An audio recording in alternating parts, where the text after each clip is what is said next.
Ya, oremos. Padre bendito, te damos gracias. Gracias por tu palabra que nos guía. Es lámpara a nuestros pies. Gracias porque en ella podemos meditar, reflexionar, entender tu plan soberano, Señor, para saber quiénes somos, a quién nos has llamado y cuál es el fin, Señor, de todo esto. Te damos gracias porque a ti te ha placido revelarte a nosotros a través de tu palabra. Permíteme a mí, Señor, enseñar con fidelidad y alumbra a todos, Señor, nuestro entendimiento para poder entender y no tan solo entender, sino también aplicar tu palabra a nuestras vidas. En el nombre de Jesús, amén. Amén, hermanos. Bueno, como ya saben, estamos estudiando el libro de Hechos, ¿ya? Y hoy día estamos en nuestra última clase, ¿ya? O el último estudio del libro de Hechos. Pero el próximo domingo vamos a tener un estudio juntos, todos los de la confesión, ¿ya? Y todos los de Hechos, porque ya no va a haber estudio de Hechos y yo no voy a estar, ¿ya? Así que el próximo domingo va a ser una jornada de preguntas y respuestas sobre escatología o el final de los tiempos, ¿ya? Los hermanos de la confesión, este sería su segundo estudio de escatología, analizaron la confesión, hoy día van a analizar las 4 posturas y el próximo domingo se va a dejar para preguntas y respuestas porque es un tema bien complejo, con hartas posturas, ¿no es cierto? Varios venimos de trasfondos, ¿no es cierto?, donde este tema escatológico sea mal entendido de repente. Entonces, si usted tiene dudas en cuanto a lo escatológico, no se pierda el próximo domingo ese estudio de preguntas y respuestas, ¿ya? De escatología. A lo mejor sería bueno explicar qué es escatología. Gracias. Escatología es el estudio, gracias, es el estudio del fin de los tiempos, ¿ya? ¿Qué va a pasar al final de los tiempos? Nosotros creemos, ¿no es cierto?, que el Señor viene, de eso estamos seguros, ¿no es cierto?, y que después viene el juicio. Claro, pero hay distintas escuelas interpretativas que interpretan que el milenio o un periodo de 1000 años que se narra en Apocalipsis 20, ¿cuándo va a estar? ¿Estamos viviendo ahora en el milenio? ¿Va a ocurrir después de que Cristo rapta a la iglesia? ¿El rapto de la iglesia es bíblico o no es bíblico? Bueno, vamos a pasar todo eso porque hay cosas que tenemos certeza, ¿ya? Que Cristo viene y después viene el juicio eterno o la vida eterna, de eso estamos seguros. Pero hay ciertas cosas entre medio que hay duda, confusión y hay distintas posturas y se va a analizar eso el próximo domingo. Y les paso el aviso, después del próximo domingo, o sea, el domingo 11 de mayo, ahí vamos a iniciar un estudio de eclesiología, todos. Tanto el grupo de la confesión como nosotros vamos a estudiar eclesiología. ¿Y qué es eclesiología? Es el estudio de la doctrina de la iglesia. ¿Ya? Vamos a ver qué implica que nosotros seamos miembros de una iglesia, que seamos pastores, diáconos, cómo funciona la iglesia. ¿Ya? Este estudio se dio de manera parcial hace un tiempo atrás, se ha dado. Hoy, esta vez lo vamos a profundizar. Varios de ustedes probablemente ya tuvieron en ese estudio, pero fue un estudio de 6 clases, ¿ya? O 6 estudios de esto. Pero esta vez vamos a tomarnos 10 estudios para profundizar un poco más en esto que es la doctrina de la iglesia, ¿ya? O eclesiología. Así que los dejo invitados para eso también. Dicho eso, vamos a terminar con lo que habíamos dejado pendiente del domingo pasado. Estábamos estudiando que Hechos nos interpreta lo que Cristo vino a hacer a través de su muerte, de su resurrección y después lo que Cristo hizo después de ascender a las alturas y enviar al Espíritu Santo. O sea, hermano, tenemos Cristo en su ministerio, Cristo crucificado, Cristo resucitado, Cristo ascendido, Cristo sentado y desde su trono enviando al Espíritu Santo, enviando al Pentecostés. ¿Y qué significa eso para la iglesia? El mismo Lucas lo interpreta para nosotros y ese es el cumplimiento de las profecías escatológicas o del fin de los tiempos, porque estamos en el fin de los tiempos, relacionadas a la restauración de Israel, por ejemplo. O sea, muchos piensan que la restauración de Israel ocurrió en el 1948, cuando este Estado nació, ¿no es cierto?, se formó, y ahí vemos que muchos piensan que esta es la restauración de Israel, o algunos piensan que la restauración de Israel va a ser algo en el futuro. Pero Hechos nos muestra que la restauración de Israel prometida se cumplió en el Pentecostés, con el derramamiento del Espíritu Santo, con el derramamiento del Espíritu Santo a judíos, a samaritanos, a gentiles. Entonces, la restauración de Israel, ¿qué es Israel? Es el pueblo de Dios.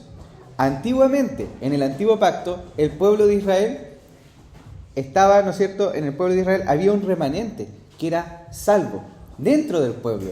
No podríamos pensar que todos los israelitas antes de Cristo, todos y cada uno de los que se circuncidaban, tenían una relación o tenían fe en el Señor. No, muchos de ellos no, ¿ya? Entonces, por eso el Pablo dice que no es judío el que lo es en la carne o el que se ha circuncidado, sino es judío el que lo es en el corazón, ¿ya? Ahora, en el nuevo pacto, a nosotros la iglesia se nos llama pueblo de Dios.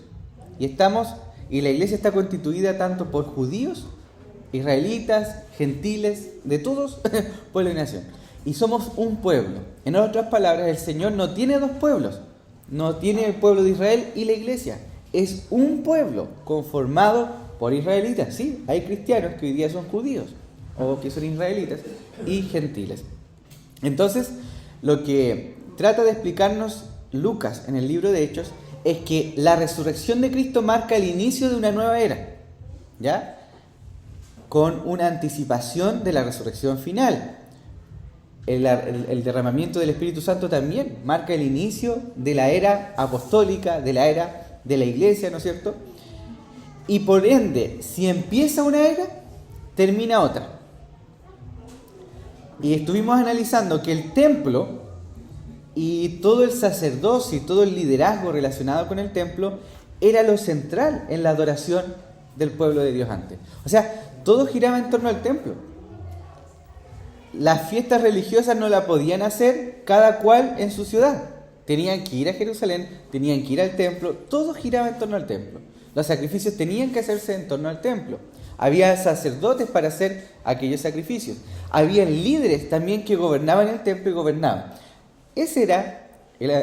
Todo eso estábamos hablando del antiguo pacto. Pero ahora, Cristo, en el nuevo pacto, marca un antes y un después. ¿Por qué? Porque ese mismo sistema antiguo llegó a su cumplimiento. El templo apuntaba a Cristo. Cristo, cuando estuvo ahí, ¿no es cierto?, en el templo, dijo: uno mayor que el templo está aquí. Juan, cuando Jesús dijo: derriben este templo y yo lo reconstruiré en 3 días, Juan comenta ahí en Juan 5 que esto lo decía refiriéndose a sí mismo, que él era el templo, ¿ya? Entonces el templo, una vez que llega al cumplimiento, el templo ya no es necesario. Si Cristo vino, se sacrificó por nosotros, derramó su sangre, ¿tiene sentido seguir haciendo sacrificios? No. Por otro lado, si Cristo recibe toda la autoridad y se la delega a los apóstoles, ¿tiene sentido que siga existiendo el Sanedrín? No. ¿Como autoridad para el pueblo de Dios? No. El Sanedrín ya deja de ser la autoridad. Puede ser, obviamente, en esas primeras décadas fue una autoridad en lo político. Como nosotros tenemos un presidente hoy día, pero los apóstoles eran los líderes de la iglesia. Dios no les dio, o Jesús no les dio la autoridad al Sanedrín, que eran los líderes de aquel tiempo, para que lideren la iglesia. Es más, Jesús les habló una parábola al Sanedrín, de la parábola de los labradores malvados, en la cual los labradores que mataban al hijo del dueño de la viña, ¿qué hacía el dueño de la viña? Los destruía y le daba la viña a otros. Y esto es muy importante, hermanos, porque Lucas te lo explica antes del 70. ¿Qué ocurrió en el 70? El Imperio Romano, ¿no es cierto? El ejército romano sitió a Jerusalén, destruyó el templo y destruyó todo ya el linaje levítico. Ya no se podría rastrear, bueno, quizá ahora con la genética, pero alguien puro, así, de 100% levita para oficiar en el sacerdocio ya no existe, ¿ya? quizás in vitro, alguien podría hacer un levita de cepa, pero ya se destruyó el templo. No, el arca no estaba hace tiempo. El Sanedrín ya dejó de existir en ese tiempo. Y antes ya se fue, el Señor empezó a usar a los apóstoles para liderar la iglesia. Entonces, el templo ya no limita la obra de Dios. Porque si fuera así, todos los cristianos tendríamos que ir al templo, como los musulmanes que van, ¿a dónde? A la Meca, ¿no es cierto? Van a la Meca todos los años y van a hacer su ritual allí porque todo gira en torno a eso. Nosotros no necesitamos eso, porque Jesús dijo, y Esteban también dijo en su discurso, que el cielo es el trono y la tierra es el estrado de sus pies.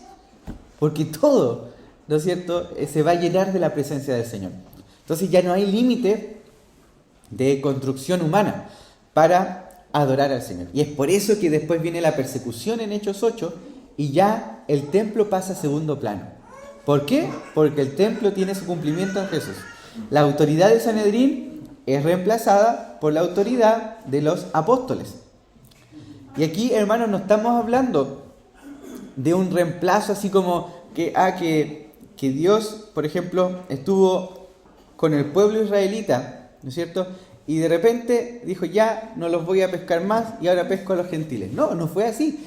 Hay una continuidad porque la iglesia igual tiene judíos, igual tiene israelitas. No podríamos decir que hay un reemplazo así como, un reemplazo así étnico al 100, ¿no? Porque el pueblo de Dios, la iglesia, está constituido tanto por judíos, tanto por israelitas, samaritanos, gentiles, ¿ya? Eso nos lleva finalmente a que la autoridad apostólica se demuestra cómo ellos implementan la ley de Moisés a la vida de la iglesia. Y ese es el título que está acá. Cuando hablamos de ley mosaica, nos estamos refiriendo a una ley muy amplia. Nosotros estamos estudiando los domingos los 10 mandamientos, ¿cierto? Lo que se denomina la ley moral. La ley moral, ya hemos dado pruebas que es vigente, es atemporal. Pero en Israel, las leyes de Moisés también habían otras dos subcategorías, la ley ceremonial y la ley civil. ¿Ya? Estas leyes la ley ceremonial alcanza su cumplimiento en nuestro Señor Jesucristo y la ley civil termina con el Estado de Israel. Aunque eso no significa que algunos elementos de la ley puedan sernos útiles, ¿no es cierto? ¿Ya? Pero ya para el pueblo de Dios, por ejemplo, la pena de muerte, antes existía una teocracia religiosa en Israel y los líderes religiosos ejecutaban la pena de muerte. Yo como pastor ya no ejecuto la pena de muerte, ¿no es cierto? Imagínense. Ahora el Señor le dio eso al Estado, ¿no es cierto? Hubieron cambios. La ley civil se quedó con el pueblo de Dios, pero hay cosas que se mantienen, ¿ya? A criterio, obviamente, la ley civil, ¿ya? Por ejemplo, el ayudar a los pobres, todas esas cosas que tenía la ley civil, o otras cosas como la consanguinidad, las relaciones entre parientes, por ejemplo. Tenemos que Pablo, el apóstol Pablo, en 1 Corintios 5, habla de una relación de afinidad de un hombre con su madrastra, que estaban teniendo relaciones sexuales, ¿no es cierto? Y Pablo condena eso. Imagínense si Pablo condena una relación de afinidad, donde no hay sangre de por medio o consanguinidad, cuanto más la consanguinidad, ¿ya? Entonces eso también aplica para nosotros. Pero por ejemplo, cuando alguien adultera ya no lo lapidamos. Eso quedó, lapidar es apedrear. Eso quedó, ¿no es cierto?, abolido, ¿ya? Eso quedó abolido. Y tantas otras cosas más. Pero, esto es muy interesante, hermanos, que Hechos narra un proceso de transición de la iglesia. Un proceso de transición, donde habían muchos judíos, la gran mayoría de la iglesia era judía. ¿Y cómo íbamos a decir, ya, desde hoy día en adelante, coman chancho nomás? Cuando se habían criado, no comiendo chancho, no comiendo sangre o animales estrangulados, porque la ley civil israelita prohibía comer carne de ahogado, de animal estrangulado. Tenía que ser con derramamiento de sangre. Entonces, imagínense, de un día para otro, decirle a un judío, ya, relájate nomás. Era difícil. Entonces, los apóstoles, siendo usados por el Señor y con la autoridad apostólica, mantienen las leyes morales, los 10 mandamientos, como se ve en, en el Nuevo Testamento, y en algunos casos mantienen ciertas leyes ceremoniales, ¿ya? O leyes relacionadas con la comida, como por ejemplo comer sangre, que lo estuvimos viendo el domingo pasado, y comer ahogado, pero era un tiempo de transición y guardando la sensibilidad del judío. Pero en Romanos 14 después tenemos el desarrollo de esto, porque en Hechos tenemos una iglesia judía, en Romanos tenemos una iglesia gentil, y en la iglesia gentil ya hay un desarrollo, hay un cambio. Pablo le dice, si tú no tienes problema en comer, come nomás, si el reino de los cielos no es comida ni bebida.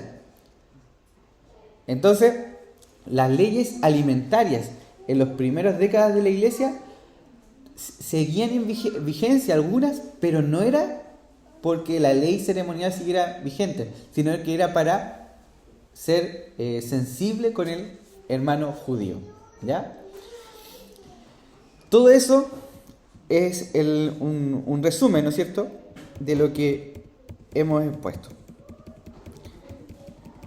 Y aquí quedamos. Un ejemplo muy importante es la circuncisión. La circuncisión es cortar, ¿no es cierto?, el prepucio del aparato reproductor masculino, ¿ya? Eso se hacía al 8º día de los bebés, o si eras adulto, cuando volvías, ¿no es cierto?, al judaísmo, no sé, cosas así. Esta circuncisión se practicó por más de 1000 años y era algo muy propia del pueblo de Israel. ¿Y qué están diciendo los apóstoles? Que ahora ya no es necesario. Aunque si alguien se quiere circuncidar, siendo judío, no hay problema, pero tampoco es necesario, ya no es necesario. ¿Y a los gentiles? ¿Qué vamos a hacer con los gentiles que se están convirtiendo? ¿Les vamos a pedir que se circunciden? No. ¿Se dan cuenta que ahí hay una marca, ¿no es cierto?, de que esta ley ceremonial llega a su cumplimiento? Porque esa circuncisión apuntaba realmente a la circuncisión del corazón, que es quitarnos nuestro corazón perverso y darnos un nuevo corazón, ¿ya? Esta marca, ¿no es cierto?, nos da otra muestra de la autoridad apostólica. Que los apóstoles, delegados por el Señor, tenían tal autoridad para sacar un rito que había existido por 1000 años. Pero no porque Dios cambió, Dios sigue siendo el mismo, solo que eso ya tuvo su cumplimiento. Lo mismo que los animales. Antes habían restricciones para qué tipos de animales comer, y el Señor dijo, no llames sucio a lo que yo ya he limpiado, haciendo puro, y Jesús cuando habla de esto también hace puro todos los animales. Entonces, obviamente hay animales y animales, pero en el pueblo judío los chanchos, por ejemplo, no se podían comer, ¿ya? Y hoy día ya no tenemos esa restricción, ya no la tenemos. Tampoco usted va a estar preguntando si compra un pollo, si es ahogado o no. Ya no tenemos esa restricción. Si usted se quiere comer una prieta, bueno, con su conciencia lo puede hacer. Ya no tenemos esa restricción. Son restricciones que quedaron en el pasado, en el Antiguo Testamento, ¿ya? Obviamente, si usted tiene un amigo que es judío y le está compartiendo el Evangelio, y esa persona está abierta al Evangelio y quiere conocer a Jesucristo y dejar su judaísmo, obviamente no lo vas a invitar a comer prieta, no lo vas a invitar a comer chancho, sería muy desubicado, desatinado de nuestra parte, ¿ya? En ese caso tenemos que ser amorosos y soportar al hermano débil, como dice Pablo en Romanos 14. Entonces, hay un caso de todo esto, de este periodo de transición que nos muestra Hechos, donde hay leyes ceremoniales que ya no siguen, hay otras que están en proceso de no seguir. Hay un caso que para algunos les causa muchas interrogantes, que es el caso de Timoteo y la circuncisión, ¿ya? Anita, tú puedes leer Hechos 16 del 1 al 5, por favor.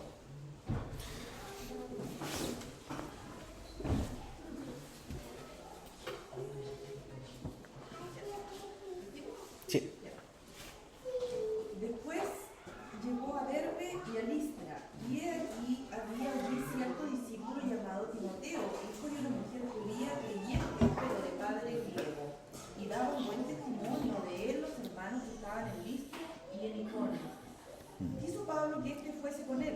tornándole le circuncidó por causa de los judíos que había en aquellos lugares, porque todos sabían que su padre era griego.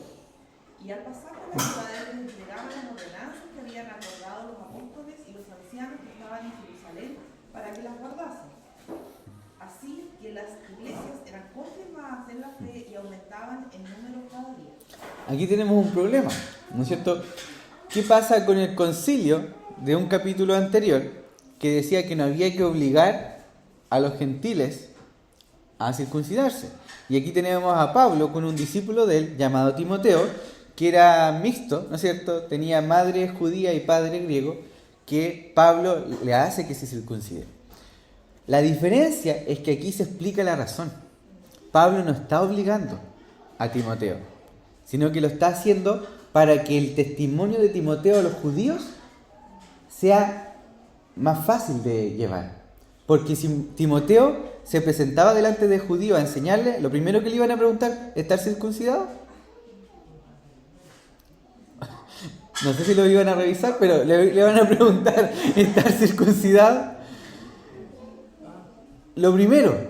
Entonces, para que el evangelio corra con más facilidad, ya mejor circuncídate, cosa que no tener ese impedimento y que ellos te escuchen más fácil. Lo mismo sería, hermano, usted no me escucharía con tanto respeto si yo un día vengo aquí con chala, con chor, ¿no es cierto? Y todo desarreglado, ¿no es cierto? Sería como un impedimento para transmitir mi mensaje, ¿cierto?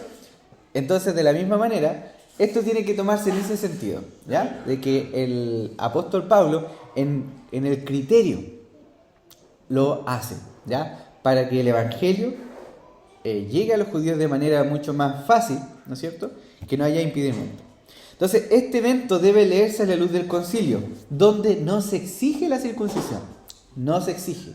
Aquí Timoteo no es obligado, ¿ya? Sino que es un acuerdo para predicar el evangelio.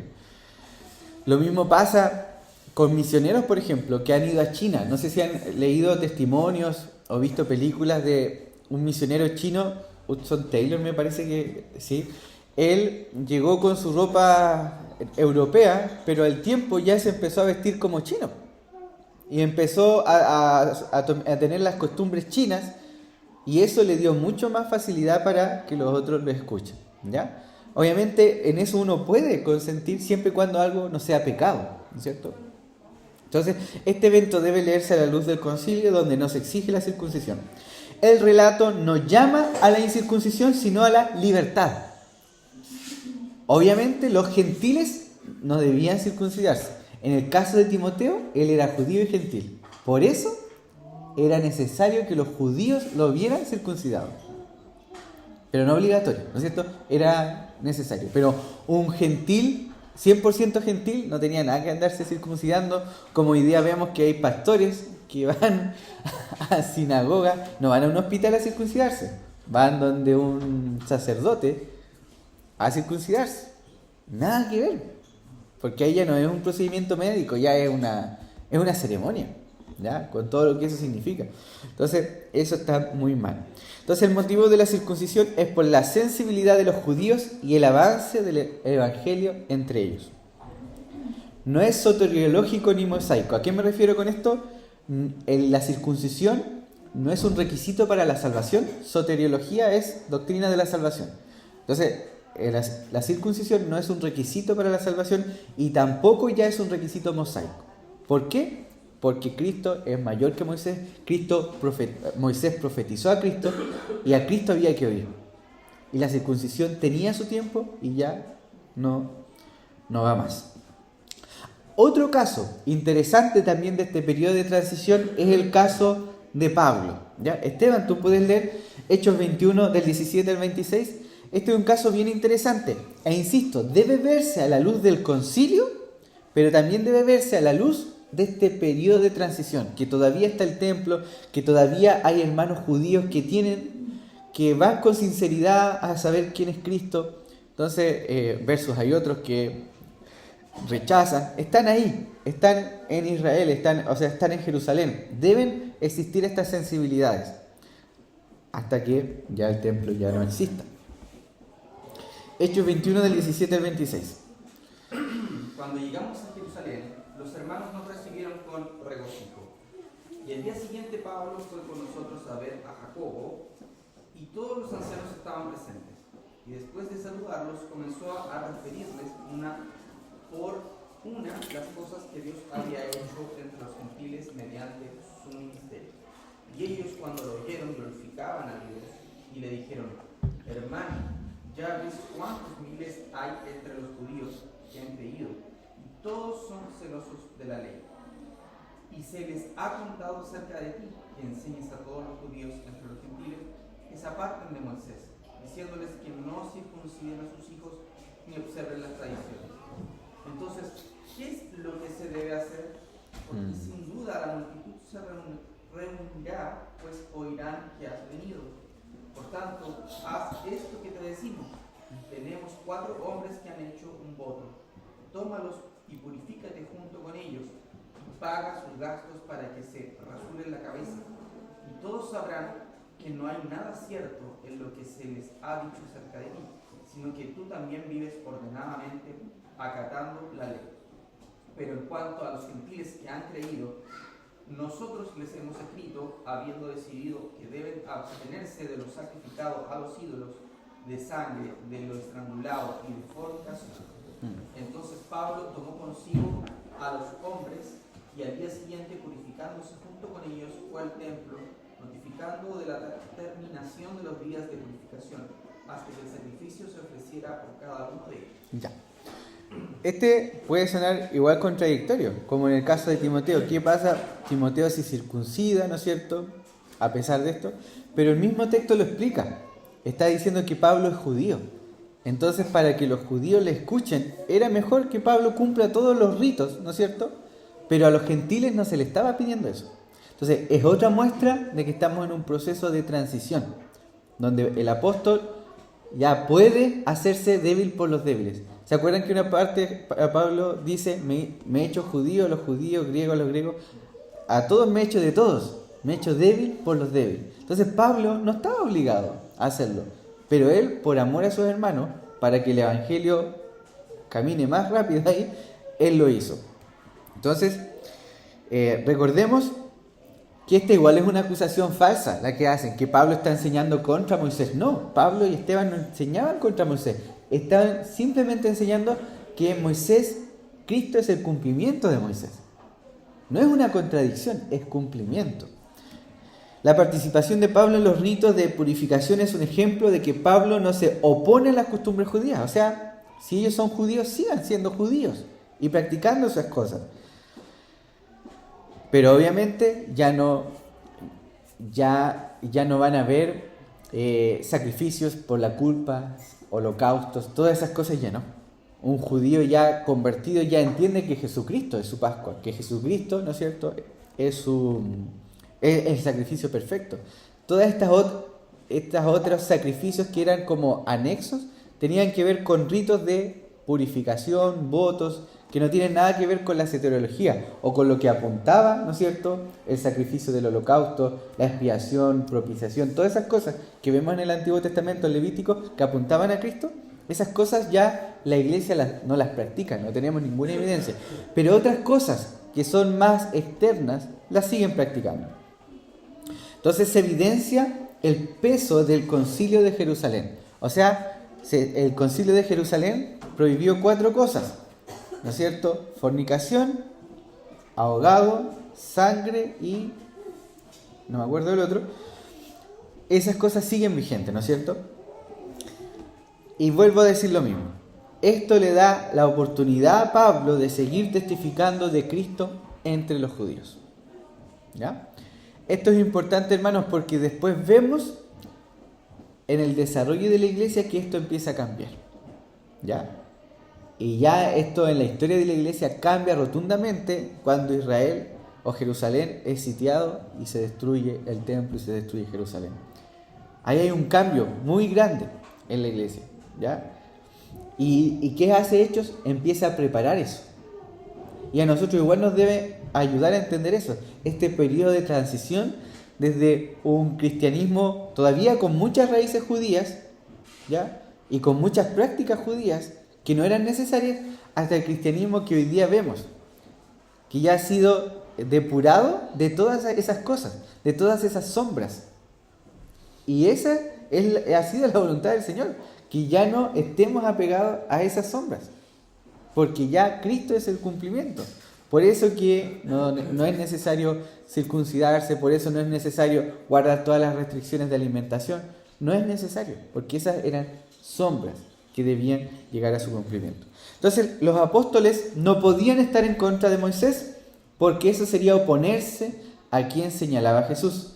Esta nueva situación, sin embargo, indica que el Señor Jesús es ahora aquel en quien se encuentran todas las bendiciones de Dios, y como Señor reinante también es aquel a quien el pueblo de Dios se somete y a quien invoca. Como delegados autorizados del Señor Jesús, la autoridad y las enseñanzas de los apóstoles acerca del Señor Jesús son ahora la autoridad y guía directa para el pueblo de Dios. En otras palabras, hermanos, ¿cómo lo bajamos a nosotros? En la iglesia primitiva, los apóstoles estaban vivos y en cualquier asunto ellos eran la autoridad. O sus escritos. Hoy día los apóstoles ya no están vivos. ¿Qué sería entonces la autoridad para la iglesia? Sus escritos. En este caso, el Nuevo Testamento, que es, y obviamente no podemos descartar el Antiguo Testamento, porque el Nuevo no se entiende sin el Antiguo. Entonces hoy día, esa es como la real sucesión apostólica, porque el católico romano te dice, no, porque de Jesús a Pedro y Pedro a todos los papas, y hacen la sucesión apostólica. Pero no es así. El Padre envía al Hijo, el Padre y el Hijo envían al Espíritu Santo. Ellos envían a los apóstoles. Los apóstoles escriben el Nuevo Testamento y el Nuevo Testamento, la Biblia, es la autoridad para la iglesia. Entonces, cada iglesia que se fundamente en la Biblia es una iglesia cuya autoridad depende de Cristo. No necesitamos que un papa, ¿no es cierto?, nos reconozca. No necesitamos que un obispo nos reconozca. Porque la autoridad hoy día no está enclaustrada en 4 paredes. Hoy día tenemos la palabra del Señor, que es nuestra autoridad. Entonces los apóstoles siguen ejerciendo su autoridad, pero ahora a través de los escritos, que son autoritativos para nosotros. ¿Ya? Dudas, hermanos, antes de terminar con una breve reflexión sobre la aplicación moderna que podemos tomar del libro de Hechos. ¿Alguna duda, algún comentario?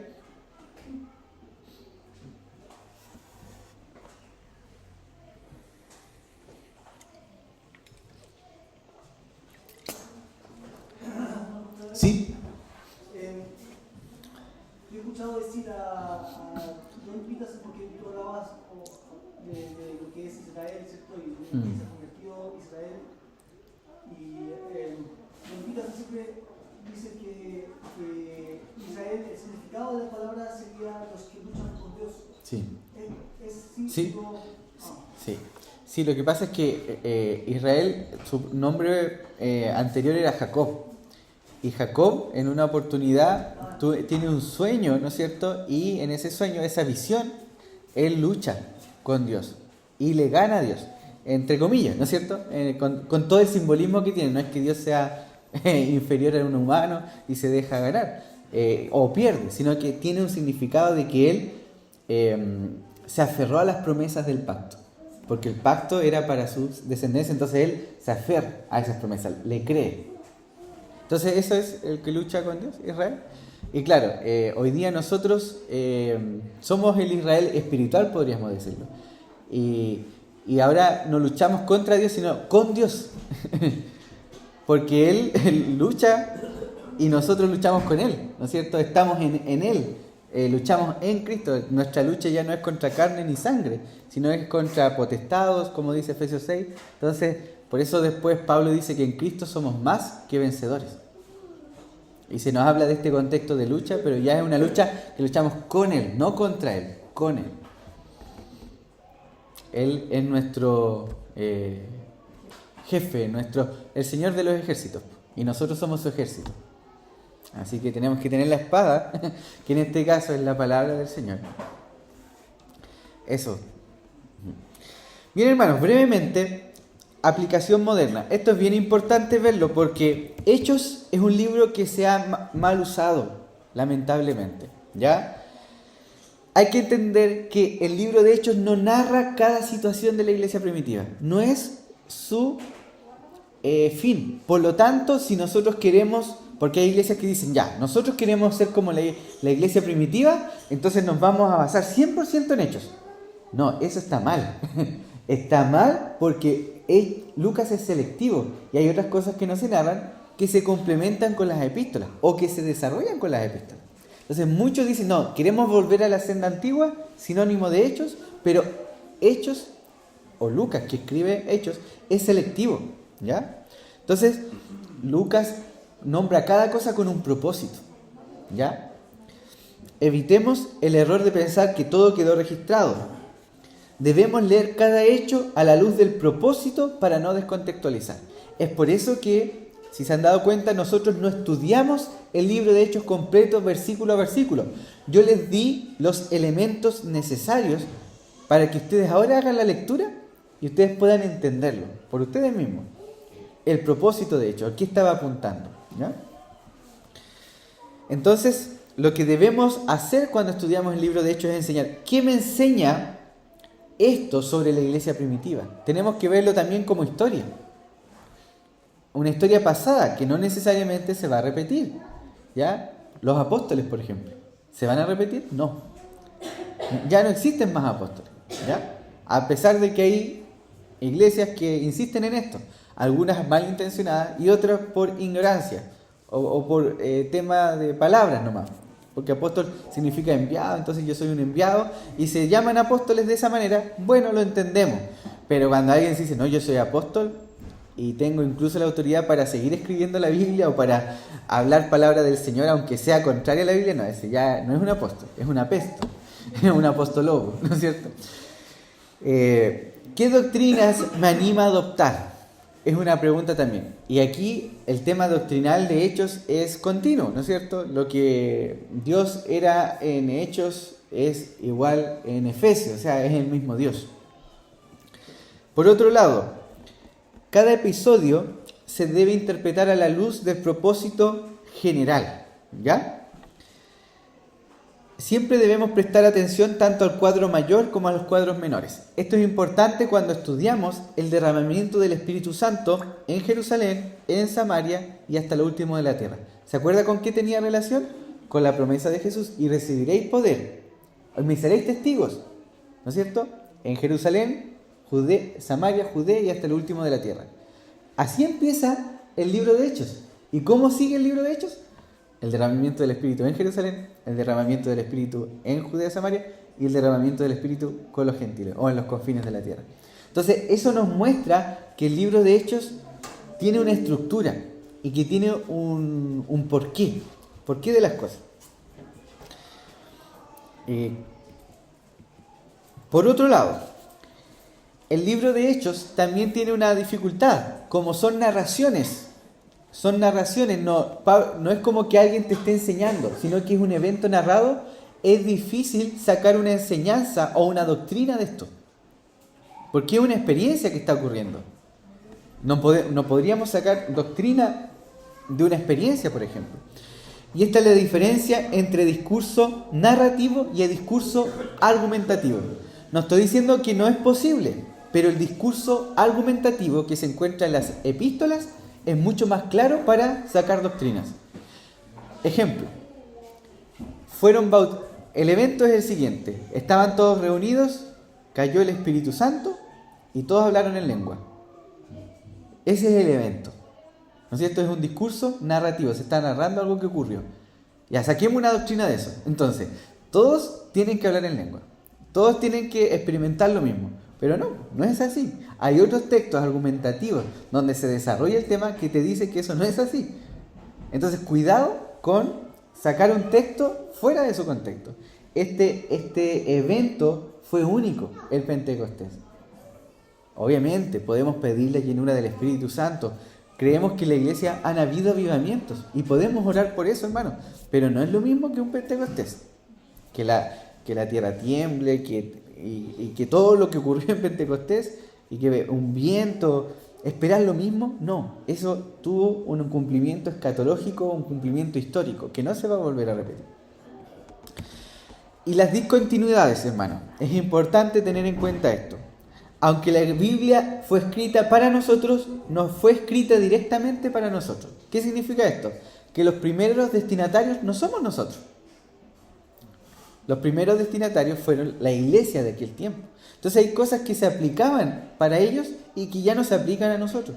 Insisto, los apóstoles. Los apóstoles ya no continúan.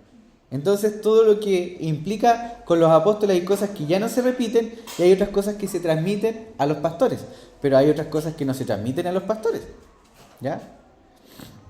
Que son exclusivos de los apóstoles. Entonces hay un tiempo distinto, hay un tiempo apostólico. Ejemplo, los apóstoles, algo que ocurrió el Pentecostés y otras obras hechas por los apóstoles.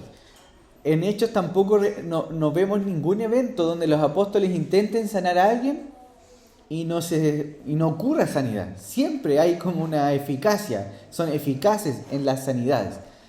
Este igual fue un tiempo distinto, un tiempo especial, donde los milagros, sanidades abundaban. No tenemos que, ¿podemos orar por sanidades? Sí.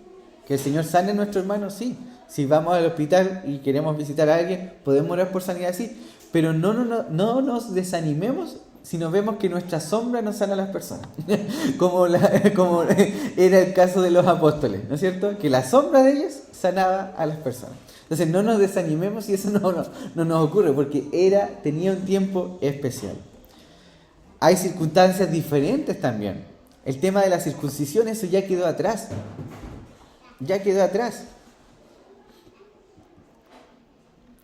Lo otro, las reuniones. Hay iglesias también que respeto, pero ellos están en contra de las reuniones formales, por ejemplo. Se basan en que siempre las reuniones deben ser en casa.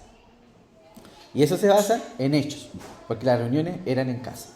Pero era un tiempo particular. Después la misma historia nos muestra que en Apocalipsis, ¿no es cierto?, habían 7 iglesias en cada región, y después la historia arquitectónica nos muestra que los hermanos construyeron iglesias, se reunieron en iglesias, no solamente en casa.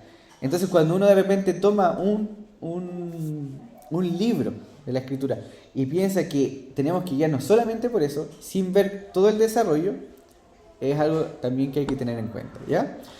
La alimentación a viudas. En ese tiempo existía la alimentación a viudas y un sistema mucho mejor de lo que el Estado hoy día le da a las viudas, podríamos decir, o a las personas. Hoy día probablemente no tengamos que tener exactamente lo mismo que usaba la iglesia, pero sí un cuidado por las viudas. Eso sí, debemos, si en nuestra iglesia hay ancianos, hay viudas, debemos cuidarlos, o hermanas solteras también, debemos cuidarlos, ayudarlos con nuestras ofrendas, con todo tipo de ayuda, debemos ayudar. Pero quizás no va a ser de la misma manera como lo hacía la iglesia primitiva, porque habían otras necesidades, ¿no es cierto? Y ese es un tema mucho más largo que no alcanzo a tocar, pero si alguno lo quiere leer, está en 1 de Timoteo 5, donde se da toda una serie de requisitos para ayudar o no a las viudas, ¿ya? Y todo lo que tenían que hacer las viudas a las que se iba a ayudar. En ese tiempo, por ejemplo, se lavaban los pies. Hoy día vamos a lavarnos los pies entre nosotros. Claro, alguno podría decir, es una bonita experiencia lavarnos los pies. Pero la verdad es que en ese contexto tenía un significado, un simbolismo. Hoy día ya no tiene eso. Entonces, lavarse los pies hoy en día es recibir a alguien en tu casa, ser hospitalario, servirle algo calentito, tenerle algo rico. Eso, servirle. Eso vendría siendo lo que hoy día es lavar los pies, ¿ya? Pero no tenemos que ser tan literales en eso de que ya persona que llega a mi casa le lavo los pies, porque así se hacía, no es necesario. Aunque si lo quieren hacer igual puede ser, hermano, pero el problema aquí es cuando se norman estas cosas. Y con la supuesta motivación de que nosotros sí realmente estamos cumpliendo la Biblia. Las otras iglesias que no lo hacen, no lo están haciendo. Hay mucha gente que hace las cosas por esa razón. Y así como hay discontinuidades, cosas que no continúan desde Hechos a nosotros, hay cosas que continúan, hermano. Esto es importante. Por ejemplo, el mismo Dios. Seguimos adorando al mismo Dios trino. tenemos la misma meta. Tenemos la misma meta que tenían los apóstoles y que tenía la iglesia primitiva, que era construir el reino de Cristo, o que el reino de Cristo avance a través de la predicación del Evangelio hasta la segunda venida. Tenemos la misma meta. Nos apoyamos en la enseñanza apostólica que está en Hechos y está en todos los libros del Nuevo Testamento. Tenemos el mismo Evangelio, hermano. El mismo Evangelio que los apóstoles predicaban es el mismo Evangelio que nosotros debemos predicar. En eso hay una continuidad, sigue siendo el mismo. Obviamente podemos darlo a entender a nuestro contexto utilizando las cosas de nuestro contexto, pero en su esencia es el mismo. Pecadores que necesitan la redención que Cristo ofrece a través de su iglesia. Conclusiones: seamos diligentes en el estudio y práctica de su palabra. Hermano, cuando estudiemos, leamos un libro como Hechos, seamos diligentes, ¿ya? O en cualquier libro que nos toque leer. Demos gracias al Señor. Imagínense qué pasaría ahora que ustedes estuvieron estudiando Hechos y vieron la importancia que tiene para nosotros. ¿Qué pasaría si este libro no estuviera? O sea, damos gracias al Señor que el Señor lo preservó, lo inspiró y lo preservó. Reconozcamos las discontinuidades para no mal utilizar o malinterpretar malinterpretar la Escritura. Tengamos eso en cuenta. Hay cosas de Hechos que no continúan, se quedaron ahí, pero también hay otras cosas que continúan. Esas, sigámoslas abrazando y seamos fieles a aquello. Eso, hermanos. Un comentario final, solo uno porque ya me pasé en el tiempo, me están mirando ahí. ¿Un comentario? ¿No? Ya. Entonces vamos a orar y insisto con la invitación, vengan el próximo domingo para estar en la clase de preguntas y respuestas de escatología, y el subsiguiente iniciamos con el estudio de la doctrina de la iglesia o eclesiología. ¿Ya? Oremos. Padre bendito, te damos gracias por tu palabra. Gracias, Señor, porque tú la inspiraste, la has preservado para nosotros, para nuestro bien. Gracias, Padre, porque nos das este lugar, nos das las herramientas para poder escudriñarla. Permite que esto no solo quede en nuestra cabeza, Señor, en nuestro intelecto, sino que también sea practicado en nuestras vidas, que podamos continuar en esta misión que viene desde la era apostólica, que es predicar tu evangelio. Señor, permítenos ser fiel a esto, a predicar tu palabra, a que tu reino siga avanzando, Señor, a pesar de las dificultades, a pesar de las persecuciones. Llénanos de tu Espíritu Santo, Señor. Llena tu iglesia con poder para predicar tu evangelio, para amar a nuestro prójimo, Señor. Todo esto te lo pido en el nombre de Jesús. Amén. Amén, hermanos. Estamos listos.